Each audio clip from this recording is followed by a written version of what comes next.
Did you notice this morning that I'm wearing green?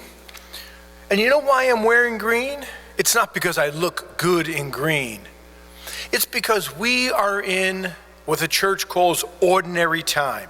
The Christmas season's over, Lent hasn't begun, and so we are in what's known as ordinary time. And during ordinary time, we read one of the Gospels. This year we're reading Mark's Gospel. And I really encourage you to read along with us, to listen to the Gospel readings and read along at home. If you don't have a Bible, go on Amazon and buy one. And crack open your New Testament and start reading Mark's Gospel with us. Now, we are at the beginning of Mark's account of Jesus' ministry in Galilee. And the reason I want you to read this account and pay attention to it is because it tells us so much about who Jesus is and what it means for us to be his disciples, because we are his disciples and we do follow him. Now, I'm wondering though, as Jesus' disciples, when you hear the name Jesus or the title Jesus Christ, what comes to your mind? Do you think of a teacher, a kind person, a miracle worker? Perhaps you think of some divine, otherworldly person. But how about this? Do you ever think of Jesus as powerful? Have you ever thought of him as unleashing into human history a new kind of power that can free us? I know until recently I didn't connect Jesus and power until I started really paying close attention to the beginning of Mark's Gospel, especially today's Gospel, where Jesus exorcises the demon from the man in the Capernaum synagogue. But I have to say, I didn't think of him as powerful, but I now realize that our Christian faith today will only become meaningful if we discover how much we need the power and freedom of Jesus.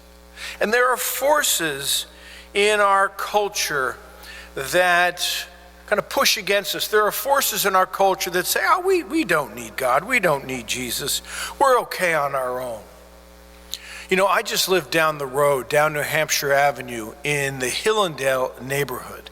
And when you drive down New Hampshire and make a left into Hillendale, you see it's filled with beautiful oak trees and all kinds of other trees, and it's hilly, and it's a wonderful, peaceful neighborhood. We walk a lot in the neighborhood. We know a lot of neighbors. We know a lot of the neighbors' dogs. And you could be fooled into believing that the world is at peace and all is well. Living in Hillendale could fool you into thinking everything is okay in the world. Modern middle-class life is ordered and civilized. Our kids go to school, we go to work, and we think we're in control of our lives. There don't seem to be any demons or unclean spirits in my neighborhood as far as I can tell. And so it doesn't really seem like we need the freeing power of Christ. And yet, there are times when the forces of hostility and chaos can break through what seems to be a peaceful existence. Just a year ago, December, my neighbor, Joe Reynolds, he lived 5 houses down from me, was shot and killed in a downtown Silver Spring parking garage after having dinner with his family.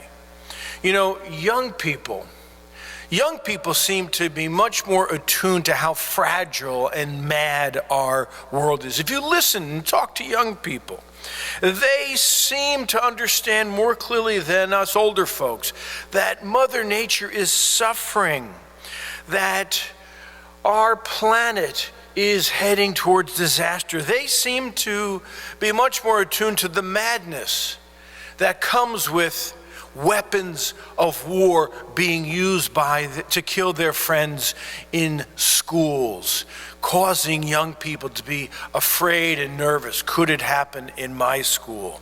They watch in horror as innocent Israelis and over 26,000 Palestinians, mainly women and children, are killed in the current conflict. They shake their heads at how Russia is destroying Ukraine. There are, my friends, powerful hostile forces in our world that we are powerless against. Just consider the power of indifference and the lust for power. Consider the callous greed that drove the opioid crisis in this country. Consider the forces that move many to dismiss and deny the truth of science. Now, you may not have noticed unclean spirits in your neighborhood or workplace, but we've all known what happens when we are driven by the forces of rage or fear or loneliness. We all know what happens when we need to be noticed and recognized. And we all know that desperate feeling to drown out our pain and emptiness. These are forces against which we are powerless. Only Christ can free us from them. You know, I recently finished a memoir by the writer Mary Karr, in which she describes her struggle with alcohol. Her drinking destroyed her marriage, caused her to get into a car accident, almost killing her. And it was only after real desperate moments that she began to discover that she was powerless to stop herself from drinking. And even though her friends in AA kept saying to her, Mary, you have to start praying. You have to start praying, even if it's to a higher power. You have to ask God for help.